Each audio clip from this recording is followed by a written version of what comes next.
Hey, what's up? In this video, I'm going to show you guys how you can get your own customized South Park character. If in case like you want to use it for a profile picture or something, what you need to do is go here to southparkstudios.com and this page will open up and it looks like that. So from here, you could do a bunch of stuff. I'm just going to do some quickly. You can change the eyes. You can, I don't know, make the mouth how you want. I don't know about all this, I guess, to change the skin tone.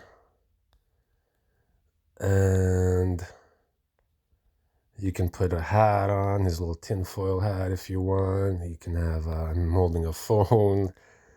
You can, I don't know, add like wings and crap, hair, like whatever you want. So you can customize this character more or less to like your liking. You can change the pants, you can add t-shirts, all of that. I guess you can make a meme out of it as well. Yeah, so you can make like a meme out of it as well, in addition to making your own customized South Park character. So I don't know, I thought it would be pretty cool to let you guys know how you can do that in case you want to change, I don't know, your profile picture or use it for something else. And simply when you make it, like say I'm finished making this thing here, simply click share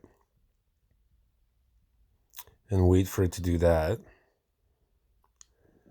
And then it gives you an option to like download it to your phone, or I believe share it to like sites as well.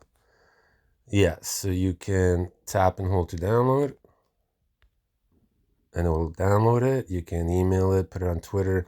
I don't know what this is. Add to my avatars. I don't know what that is. I guess if you have an account there or something. But yeah, that's how you can get your own customized South Park character in case you were wondering how to do it. Hope it helps you guys out. And let me know what you think.